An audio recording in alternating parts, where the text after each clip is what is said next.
Alors, dans ce chapitre, l'objectif, ça va être d'aller regarder le rôle de l'encadrant technique d'insertion. Et dans ce rôle-là, qu'est-ce qu'on va pouvoir vous demander sur le terrain. Donc, l'idée de l'encadrant technique, ça va être très simple. On va dire qu'en fait, le métier se définit en deux casquettes. Il y a le versant social et le versant économique. Et là-dedans, qu'est-ce qu'on va attendre du professionnel ?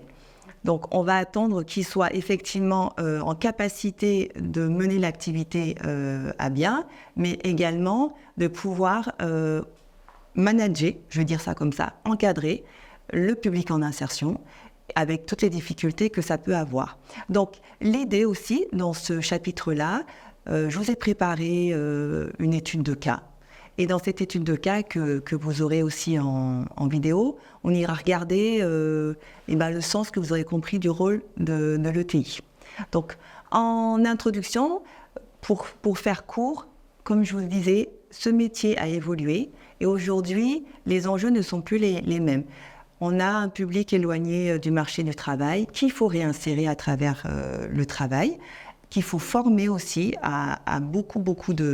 sur beaucoup de thèmes et ensuite rendre employable et finalement une insertion réussie derrière, c'est tout ce parcours-là qu'il va avoir. Donc, qu'est-ce qu'on entend par le rôle de l'encadrant ?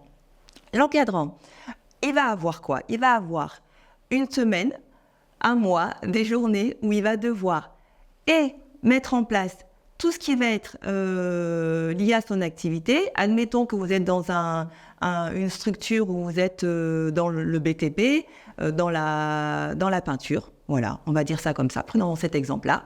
Eh ben, il y a des clients, vous avez des clients, il y a un marché, il y a des délais à respecter. Donc, il y a déjà tout ce volet économique-là où il faut répondre. Et ensuite, derrière, il va y avoir les personnes avec qui vous allez travailler qui vont devoir vous aider à accomplir cette tâche-là.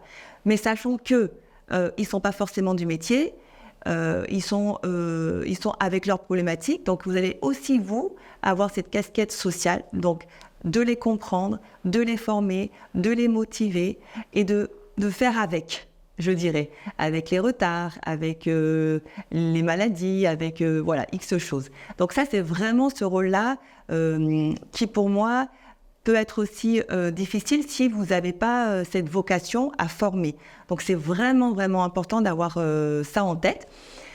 J'ai pris plaisir à interviewer des collègues aussi ETI pour leur journée. Je vous ai mis quelques témoignages. Donc, souvent, ce qu'ils disent, c'est, par exemple, s'ils doivent accueillir une nouvelle personne, c'est hyper important l'accueil. Cette personne, elle vient d'arriver, elle a été embauchée, elle va travailler avec vous quelques mois. Et donc, il faut qu'elle comprenne comment la structure fonctionne. Il faut qu'elle arrive à s'intégrer dans l'équipe. Il faut qu'elle arrive à produire aussi, parce qu'effectivement, dans le rôle économique, il y a ce rôle de production, cette fonction de production.